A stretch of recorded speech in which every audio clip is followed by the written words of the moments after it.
Welcome to Ruined by the Internet. I'm Gareth King. Today we're asking, has the internet ruined social interaction? With its constant presence and insatiable demand for attention, the internet's invaded our offline spaces, diminishing our ability to be truly present and eroding the quality of our in-person experiences. To help us understand the costs of digital distraction, we're joined by Emily Toner, a clinical psychologist and international expert in the fields of mindfulness, eco-psychology, and mental health.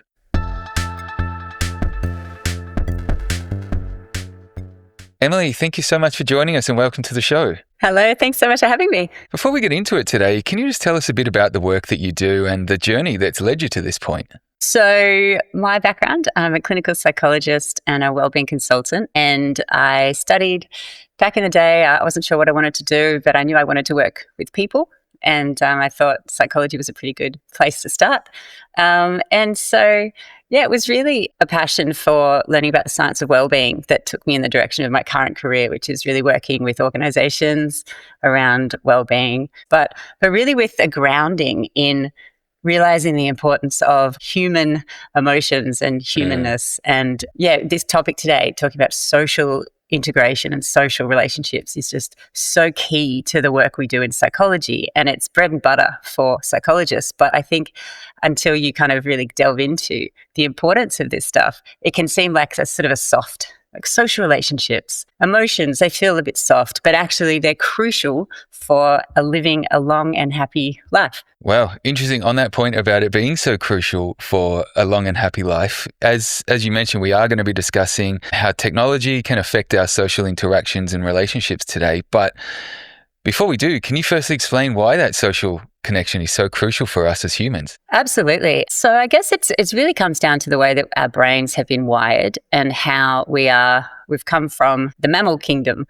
So we are bonding mammals. And there's also really great research about how, regular interactions with people not only impact our happiness levels and our well-being, but they actually help us to live longer. There was a really great study done in 2015, and it was looking at loneliness and social isolation, can't speak, as risk factors for mortality. And they found that even having a lack of social integration or social relationships in your life was actually connected to the health risk of smoking up to 15 cigarettes a day. It's associated with double the risk of premature death compared to obesity. So all these things that we know that are health risks, we don't really think about loneliness as being a health risk, but actually it's kind of like a signal, just like your body signals when you're hungry or thirsty. Loneliness is just like that. It's a signal that we're lacking something essential for our health. There was one study that found your risk of premature death increased by 29% if you were socially isolated. And so social connection is not just something that is a nice thing to have. It's actually fundamental to who we are, to our health and well-being, and to our biology. And into the biology point of things, a really cool study looked at sort of biological markers of loneliness. And they actually found that people who had really great social connections, and they called it this cool thing, they called it cumulative social advantage. So they defined that as strong social connections among family and friends, as well as in sort of community settings, maybe religious settings, sporting settings. And they talked about it sustained over your lifetime. So that's what cumulative social advantage is. You have this connections sustained over your lifetime. And they found in this study that people with higher levels of cumulative social advantage had slower cellular aging. This was like a blood-based DNA thing that they looked at that reflects your biological age and your disease risk. And they found that you had slower cellular aging, and they also found lower levels of inflammation. So this is like a physical thing that connection creates in our body. And so we are bonding mammals. We need connection. That is crazy. Like, one of the things I've been aware of for a long time was loneliness in the elderly. And, I've often thought around how that can be addressed through different kind of initiatives, but I never knew about those real health effects. And you can, the comparison there to smoking 15 cigarettes, like that's a lot of ciggies, in a day. And I feel like it's just not talked about much. Like I don't hear anywhere about the real health damage and risks of lack of socialization and social interaction. So living not only a longer life, but also the general biological health sense that's all news to me right now. And that is crazy to learn about. So it seems like this is much more important than just face-to-face interactions with people. But speaking of face-to-face interactions, how would you say that the definition of social interaction itself has potentially changed in the age of the internet and social media as people get more and more of their communication, that kind of technological FaceTime with people rather than doing it in the real world? That's such a good question. I was actually thinking about that earlier today, knowing we were going to have this chat. And it occurred to me that I feel like it's slowly slipping away, this understanding of what it feels like to connect. And it's almost like we're replacing what we think connection is with these kind of less satisfying, gratifying ways of connecting. And like a great example is us chatting today. We're chatting over a video call, and it's lovely to see your face and to connect and to see each other's, facial expressions. But there's something that gets missed when we're not physically in a room together. And I think that, and I'd love to talk a lot about that today. I don't know if you've gone out recently camping with friends, or if you've been in an environment where you're living, you're meeting up with people in real life and having I went away with some girlfriends over the weekend, and we actually spent some seriously quality time together. And the quality of the feeling that I had leaving that weekend, I was on such a high. I felt so re-energized and I could take on the world. And if I'd had those chats over the phone or over text or over video call, it just wouldn't be the same. So I know that there's obviously a quality and a length of time there, but I think that the quality of our interactions are shifting. I don't think we're aware as a society of how dangerous it is to not be considering that kind of slowly eroding nature of the different quality of time spent. And so, I would hate to think that in the future generations grow up thinking that connection is talking to someone in a chat box. Yeah, that would be awful if that kind of becomes the default. And we know that the way people can read social cues and there's even, you can misconstrue text so easily because there's no tone of voice or anything like that, which changes the communication and then potentially the entire interaction and the outcome. I can't think of how many times I've texted like my partner or she's texted me and we've reacted to like, what? And it's something completely different because, you don't have like a little laugh or something. Yeah. But the other interesting point there you made around camping, like I'm not a gigantic camper. Camping's not really my thing, but I do appreciate, as you said, the real slowdown of it. Like you're just so focused on the people there. It does feel like one of the last oases away from technology. I'm just thinking about the times like I've gone camping and if there's a fire, you know what I mean? Like the fire is like the god of the campsite. Everyone's just there and then you're just talking and it's that most fundamental human interaction. And it's like, I don't know what it is about camping, but that seems to be the most powerful way of getting everyone away from this new tech-driven communication. But we just mentioned then around tone of voice and expression and body language that you get only in a face-to-face environment. But once you're inserting phones into situations too, and we've all seen it. You can all be out, and there might be people. They look like they're either a couple, they're on a date, or it's like a parent and their kid, and they don't look like they want to be there. Like they're on the phone, they're reading something that's obviously so much more entertaining than the person that they're with, which is unfortunate. But beyond the phone being there as an obvious distraction, how else would you say that just the constant presence of them there and the constant risk of a notification drawing someone away from the moment, how has that changed the dynamic of our social situations and interactions? Yeah, this is quite important, this concept around there's a funny term for it called phubbing, which was a new term of phone snubbing. But I think obviously the distraction piece, we all understand that. We know that, those notifications are constantly eroding our executive functioning skills. There was an interesting study done back in 2011. This was a long time ago now. And they looked at 4-year-old children and they got them to watch a really fast-paced, like cartoon. It was SpongeBob SquarePants, actually. And then they got another group of children to do some drawing. And they then tested their executive functioning skills. And they only did this for 9 minutes. And they found that after 9 minutes, that the children who were in the fast-paced television situation performed significantly worse on executive functioning tasks. Right. And that was controlling for age, the child's attention prior to the session and all that. And actually, they even controlled for television exposure. So they basically, that's not necessarily the internet, but it is a screen. And there's something that is quite eroding on our mental faculties of being in this digital realm. And so, but going back to the question, what is the effect of being in, being around technology and having people on their phones? Well, you know what it feels like when you're trying to talk to someone and they're, on their phone. What's your experience? Oh, look, I'm not like a big social media guy in general. So I've got far less notifications and things happening than most people. But one of the times it drives me the most insane is if I'm out for dinner, with my fiance, and she'll take a photo of something in the restaurant. Something there looks really nice, like the decor, the aesthetic.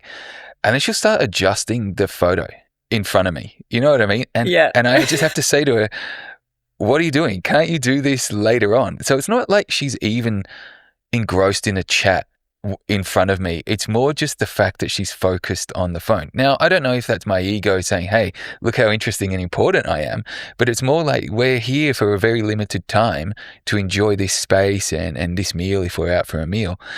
Can all of that not wait? And like, as you said, I'm not even being overly savaged by someone on their phone in front of me. Like if I'm out with my friends, it could be different. Like people will be speaking with other people. Like if you're in a group and one person's kind of texting someone else, it's not there. It's not as big a deal. But if it is a one-on-one situation like that, I think that's where it feels the most, what is wrong with me? Am I not, as interesting as your phone? That's exactly it. And so that's what the research shows as well. The research really shows that, especially looking at children, that children that are engaging with mindless adults who aren't actually present with them, paying attention, are more likely to devalue themselves. And the process is kind of similar to what you just said then. You said, am I not that interesting? And then so that's the first question that the person being ignored starts to ask, am I not that interesting, or am I not, worth your time? And then what happens next is the personal attribution, which is the worth part, comes in, and they start to say, a little child might start to say, I'm not worthy of attention. Am I not that interesting? I'm not an interesting person.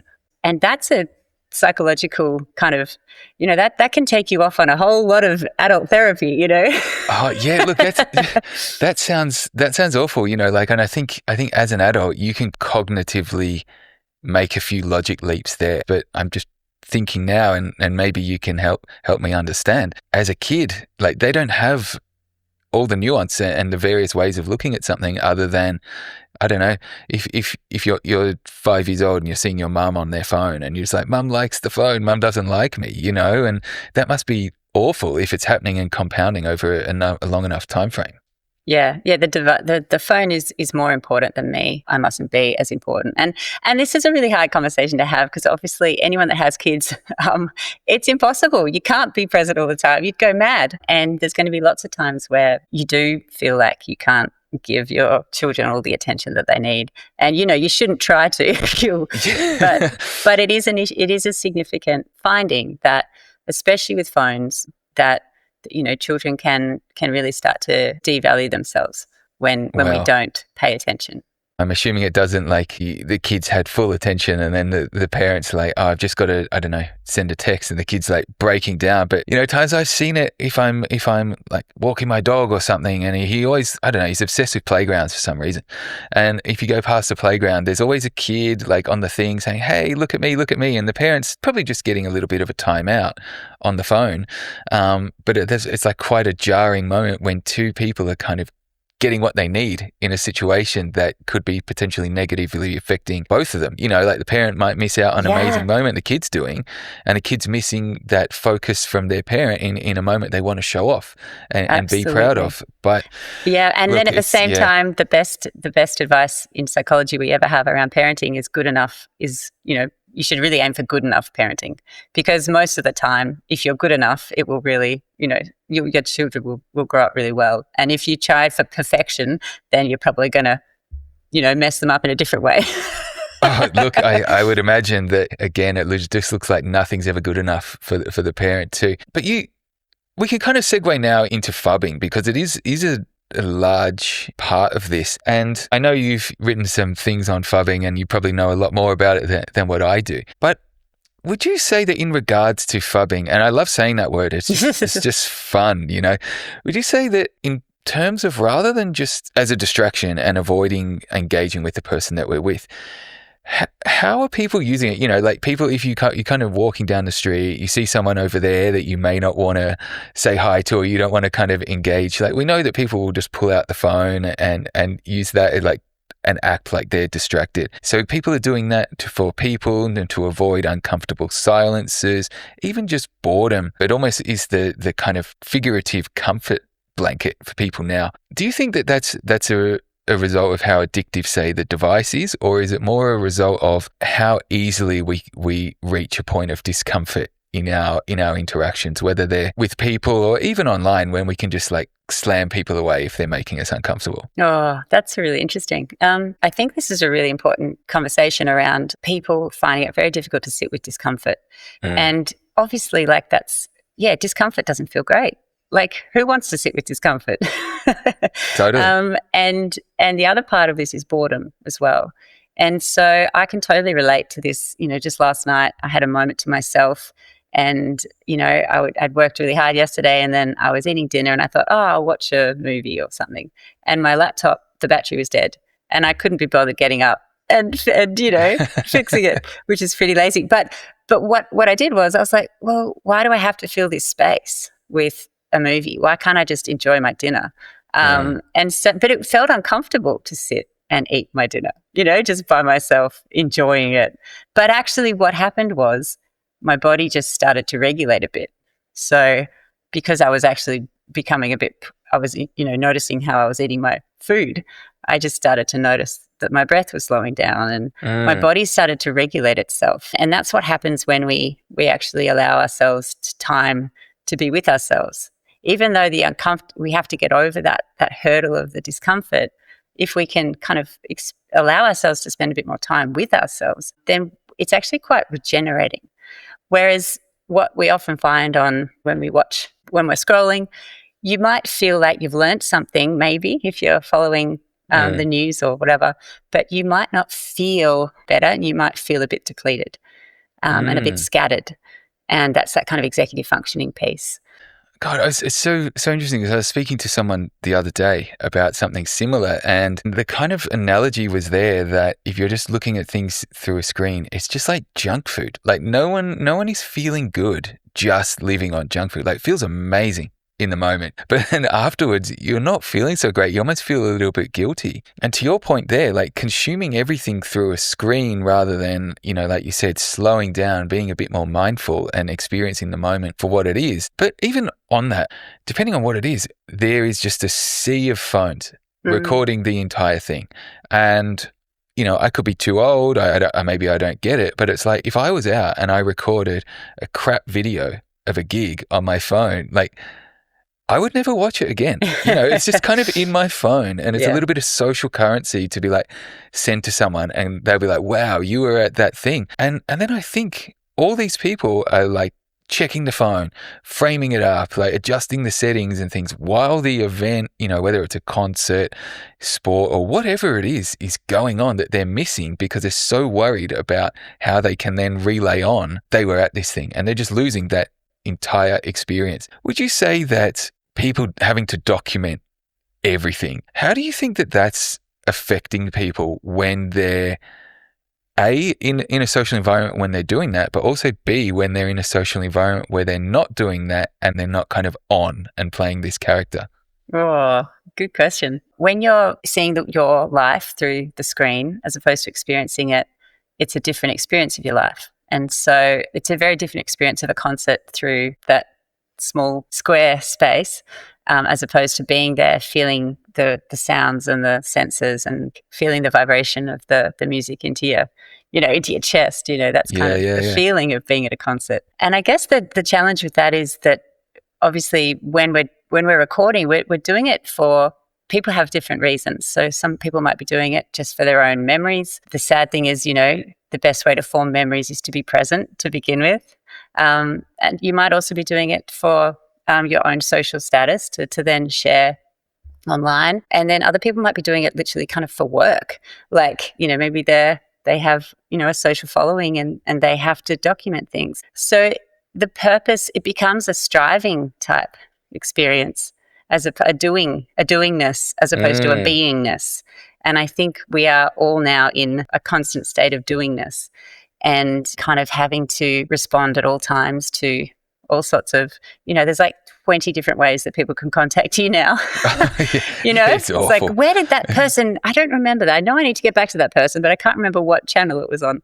Yeah, look, that's a great point, and I'd not actually heard that phrase, the state of doingness, before. I'd love to spend some more time on that. Can you just expand a bit more on what that state of doingness is? Because that sounds really interesting. The way that I would think about it is kind of a task-orientated focus. So instead of it kind of ties in with this notion of striving to do something, to be something, to achieve something, as opposed to beingness, which is there's no striving. We're just experiencing the state of, aliveness, and we're just experiencing what it's like to be here in this moment, connecting and breathing, and, which sounds very woo-woo, but on a more It makes practical, sense, yeah.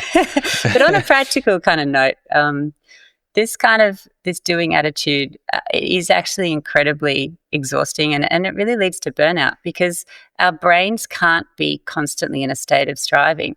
They really can't. It's just like when you go to the gym and you do, your workout, and then you go back the next day, you might do your arms, then you do your legs, then you do, but any good trainer will always tell you that you need rest days.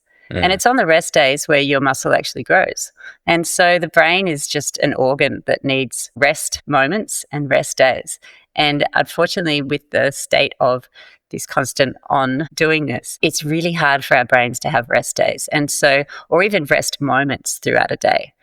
And in fact, I guess we're getting more into presence now, but just micro moments of presence throughout the day has a huge impact on, just taking a moment to stop, take a breath, and just literally take 3 seconds to notice how you're feeling will then just redirect you in a better direction of well-being for the next Yeah, 10 okay. minutes. You mentioned the importance of rest days for the brain.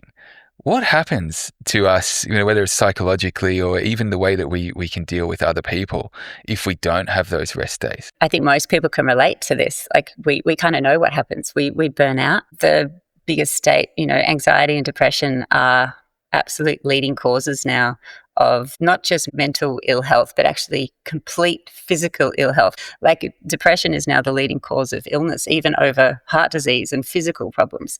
So our societies are becoming more anxious, more depressed, and we're struggling to kind of navigate this, tech-based environment. And we're struggling to set our own boundaries when they're not put in place structurally for us.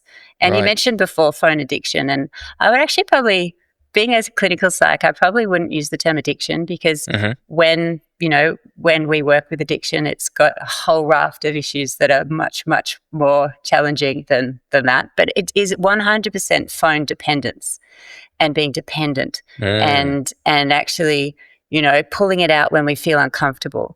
And you can imagine that the person that pulls their phone out when they feel uncomfortable starts scrolling, they're then impacting their cognition in a negative way in terms of executive dysfunction.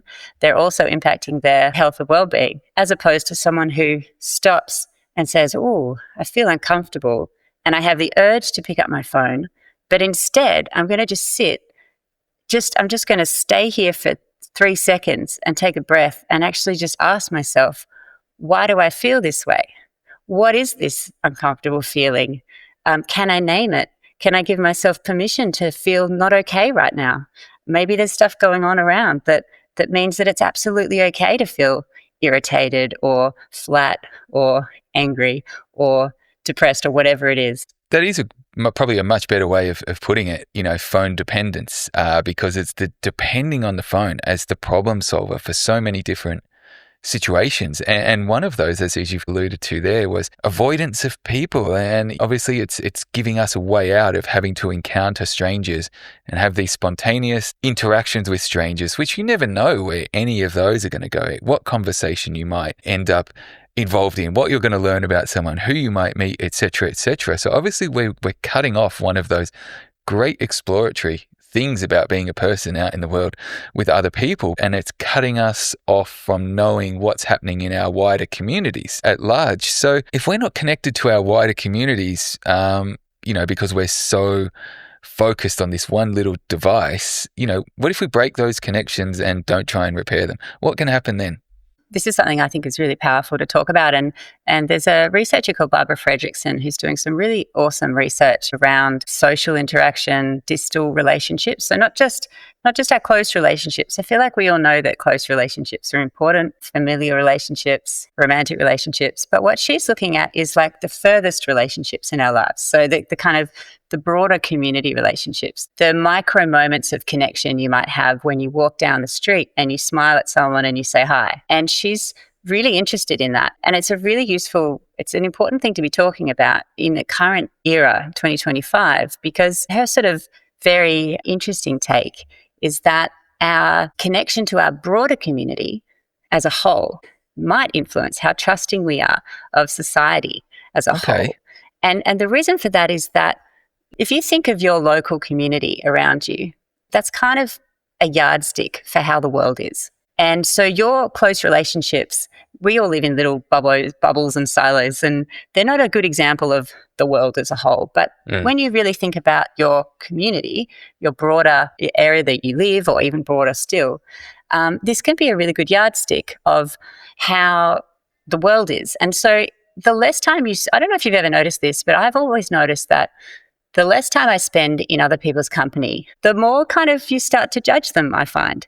So this has happened to me before with friends where I haven't seen them for 6 months and I start to maybe create some judgments in my mind, very, not hardcore ones, but just subtle judgments. And then when I see them in person, I remember all their qualities and their energy, and all those judgments dissipate. And I don't know if you can relate to that, but No, totally, and it's very true. Like we all do it, and I either catch myself out about it, and I think to myself, you're judging scenarios and stories that you've created about a person. So you're judging them on a figment of my own imagination that actually hasn't even happened. But where I guess my brain goes with this now is if you are avoiding all those people, as you're kind of touched on there, you're creating an entire societal situation that may or may not even exist, which must be incredibly damaging mentally for people. That's a really cool way of putting it. But yeah, absolutely. And so when you think about our general lack of connection to our local communities these days, and then you think about algorithms of social media, which are really biasing us towards certain emotionally activating content, really algorithms, run off rage and fear. It really seems like that combination seems to be leading us as society into more divided and siloed places. And so this is a real fear that I have and a concern that we should be, thinking about and addressing, that community engagement, community outreach, it's not a fuzzy, lovely, woo-woo thing. It's actually the sort of the fabric that our society is built on, to be able to connect with each other, to see other people as humans, and to see their strengths and weaknesses. And one of the big things we haven't touched on today, but the biggest thing I think we get from being in a physical space with another person is we get a physical feeling, a shared sense of resonance. And so this is work that Barbara Fredrickson, again, has been doing around something she calls positivity resonance. And so she defines this as micro moments of connection characterized by having a shared positive feeling together. So when you laugh together with someone, or when you do something silly, or when you talk about something that you care about, it's not just a cognitive engagement, it's actually a physical feeling, a resonance or a positive affect, she calls it. And this actually happens when we actually engage in real life with people. There's research that shows that we have this sort of biological synchronicity that happens. So the physical state of being with other people allows us to feel things. Whereas, and the great example of this is when I'm working in, when I run wellbeing workshops in sort of corporate spaces, in the past, I've often done an exercise created by a mentor of mine called Craig Hassett. And this exercise is really telling. What you get people to do is you get them to stand next to each other. So one person is going to share something that's really like a proudest moment of their life. And then their partner is instructed to listen while at the same time doing something on their phone. Right. And you're really saying now, I don't want you to pretend to do something on your phone. Like, I'm sure you've got an email to send or a message to write. Like, actually do something on your phone. But at the same time, I want you to listen to what this person, their proudest moment. And so they do this, and it's hilarious because everyone, like, the energy in the room just drops. Right. And everyone just, like, you can tell it's awful for everyone involved. And then when you debrief them, you say, okay, so what was it like for you to share your proudest moment? And the person says, oh, look, I kind of forgot what I was saying. Like, I couldn't actually think about the scenario because I couldn't get into a rhythm because there was nothing there to meet me. And I actually was struggling to even communicate. And then the other person says, that was really stressful for me. I was literally switching back and forth between both the conversation and my phone. People say I started typing what they were saying into my text to my partner. You know, like, they literally couldn't multitask. Oh, that's really interesting around the proudest moment, you know, because it is a moment of vulnerability. Because it's like if you're trying to recount your proudest moment, like, you are putting yourself personally out there to be judged on what you consider your own proudest moment.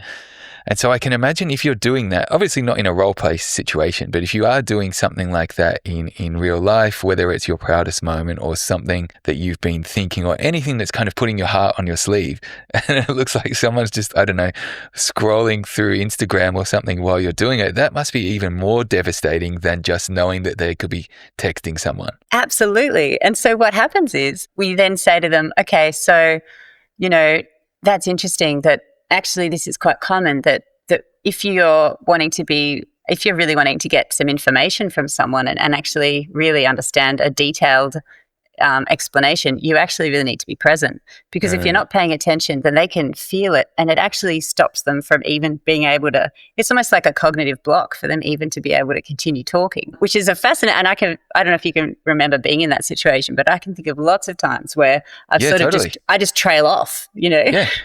Yeah. Look, there's heaps of times I think about, you know, I might be explaining something that's happened or something that I've been thinking, and as soon as you feel like that person's attention might be on something else, straight away your brain is like, oh, this is boring, they don't give a shit.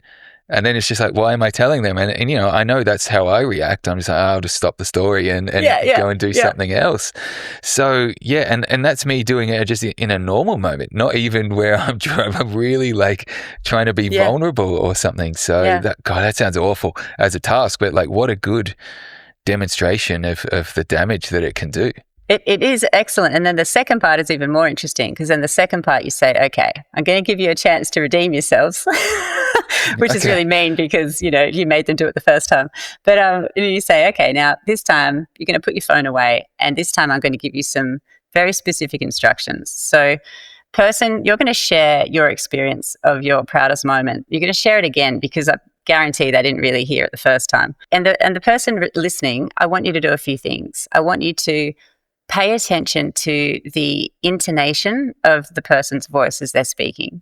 I want you to try and really see if you can notice the emotion in their face or in their words, and focus on, you know, try to see their excitement or whatever it is that they're sharing.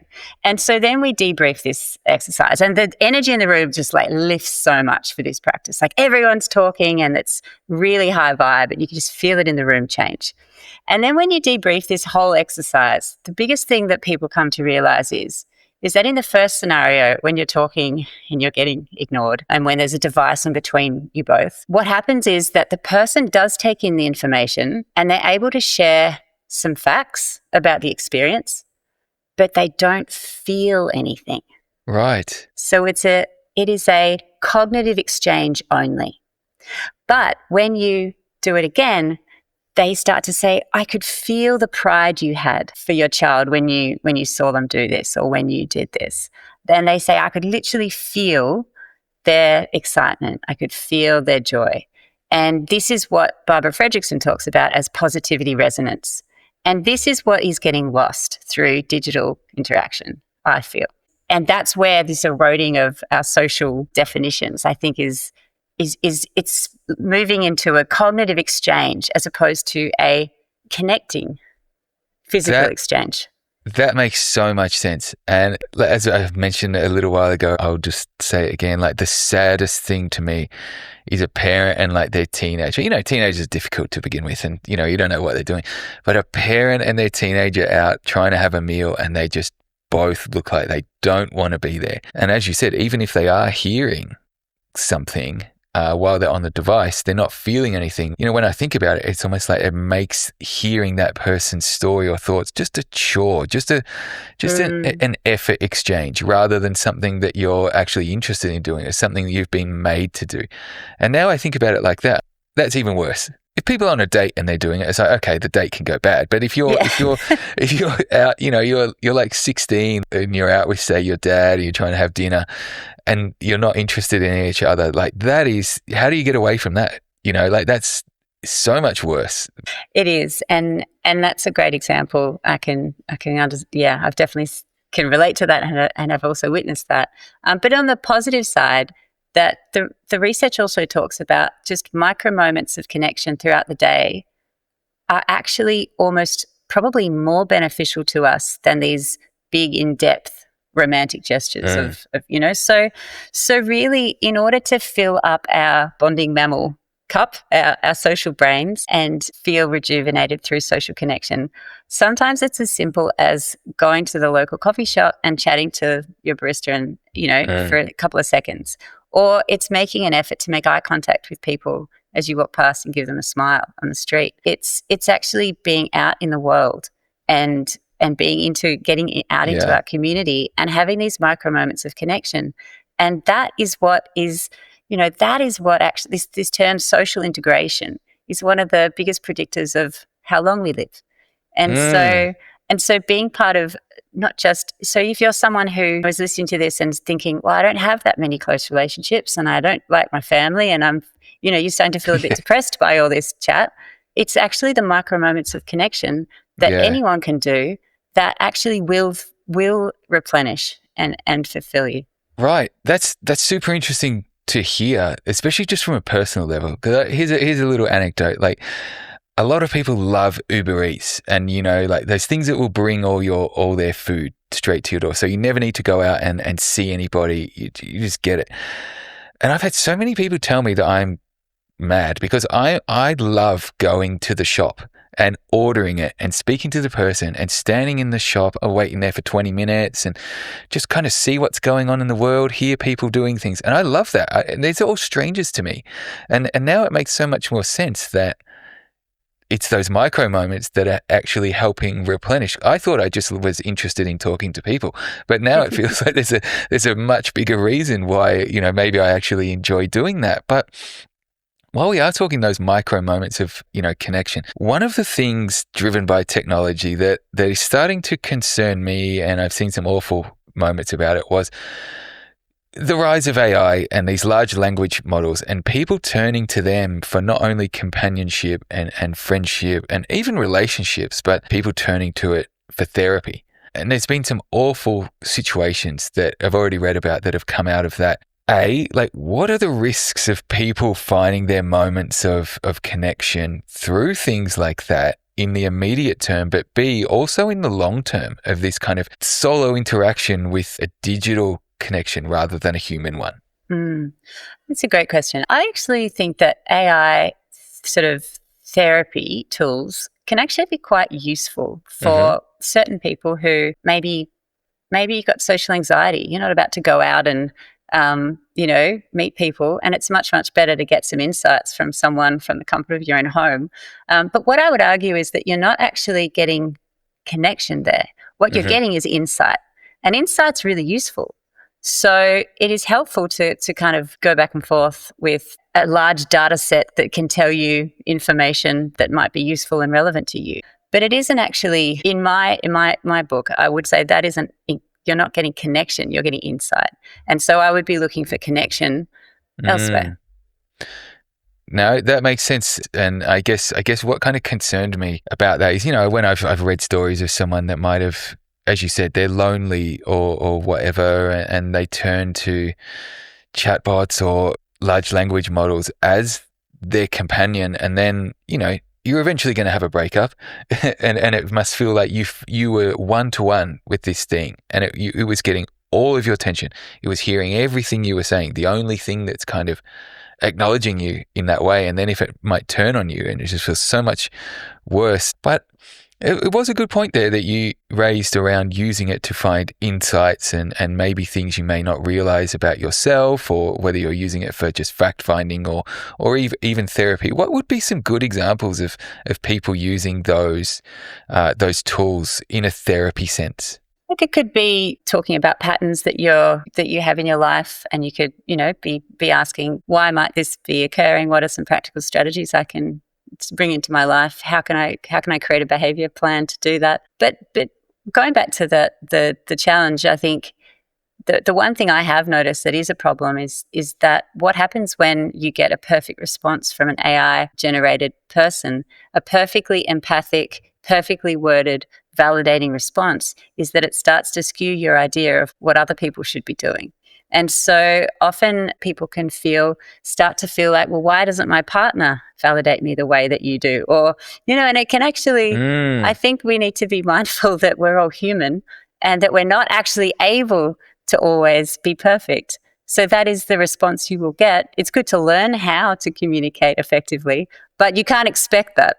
That's super interesting. And it's made me realize that I have seen and read about things where, I don't know, it could be like a wife saying, my husband doesn't get me as well as this chatbot does, or vice versa. And I look at that and I'm like, this seems insane to me. She's just going to take the data you're giving it and give you like a real factual answer rather than those nuances of a person, which I'm sure can bring its own problems. Well, the chatbot doesn't have its own triggers, its own life experience, its own issues, its own physical experience of you in the moment to go back on. And so there is definitely a problem where chatbots or, AI systems definitely are trained to kind of be agreeable. So they're definitely trained to kind of say, yeah, I can't believe he did that. And like it can send you off on a route of actually validation that maybe isn't accurate. It isn't accurate critical thinking. Yeah. Maybe you need to actually own your own, maybe there was something that you need to look at for yourself. And so that also could be an issue that we're starting to see.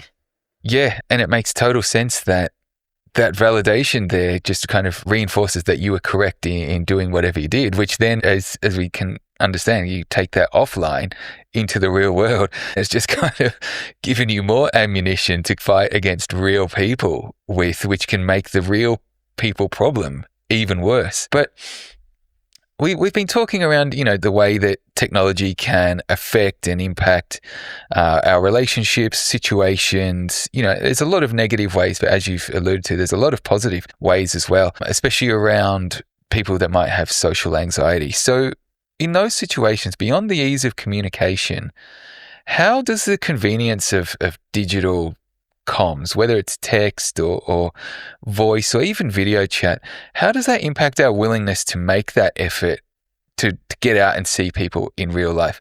I can understand, obviously, if you've got social anxiety, that can kind of break the ice a little bit and connect you with people that you may not have been able to encounter otherwise. Absolutely. There's so many examples we've talked about a lot of cons, but there are a huge amount of pros from the kind of, we're not getting, so as long as we're recognizing we're not getting the felt positivity resonance experience necessarily from digital interaction, but we are getting information. We're getting connection in a broader sense. A great example would be, the more recent activism in Gaza, the flotilla, and the social media coverage of that, which then allowed people to in person go to the airport and greet these heroes as they come back off the flight. And that was organising and getting groups of people together over common causes. And so there's an amazing amount of organisation that can happen through connecting online.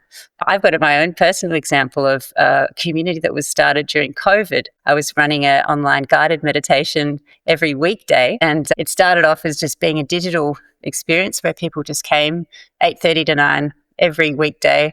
And eventually we got thousands and thousands of people tuning in and doing this meditation. And then after time, what happened was these people started to connect further. It was just through a social media platform, but they started to actually direct message each other. And then they would actually start to text each other. And then they started to meet up. And so now this community that started 5 years ago regularly meets up a couple of times a year. We go catch up in person. And so this is a great example of people that never would have met each other in a million years if they had it, and then that community growing into something even more profound. No, that's a great example, and it goes back to what we mentioned a little while ago. If people aren't kind of interacting with their communities in the world, and perhaps they're not going to, but maybe this is an even better option to find a community that you've already got something in common with everybody there, to almost remove one barrier to entry for new friendships and relationships, etc., which will then allow you to build an even stronger real world community. So when I think about it like that, I mean, maybe doing it through digital at the start is probably a better way to go to find your people, as they say. Yeah, absolutely. Yeah. Okay. But we've talked about the effects and things for people to be aware of whether it's technology in a social situation, or why they're using it, how they're using it. But what would you say are some practical strategies people can adopt just in general to make sure they've got healthier social interactions? How do we balance, online engagement with meaningful offline engagement? Oh, all right. Well, I think the topic that going back to the concept of micro connection is really powerful. So I would argue that understanding the research and everything we've shared today, and realizing that your mental, emotional, and physical health depend on social integration. And when you realize that, it might just spur you on to go for that walk and to actually say hi to someone, as opposed to just keeping your head down. So I would say we can all prioritize just micro connection out in our world. And wouldn't the world be a nicer place if everyone, I actually live up in Byron Bay, and I moved here mainly because it has a feeling of a smaller town where people all interact. You would never walk past someone on the beach and not acknowledge them and say hi. And coming from Melbourne originally, you could walk around the city and not ever meet eye contact with anyone. Yeah. Totally. Alone in a crowd. And it's so funny that you say that. Like I a little while ago moved to, I guess what you could call the suburbs. I moved out of the city, and the first thing we noticed when we moved here is like everyone you pass in the street will say hi to you. And it's so nice just to be like, I remember speaking to my friends, and they're like, what is it like living in the suburbs now? I'm like, it's amazing. Everywhere you go, like, you're just saying hi to people, you're having a chat with people. Like, it feels so much more natural.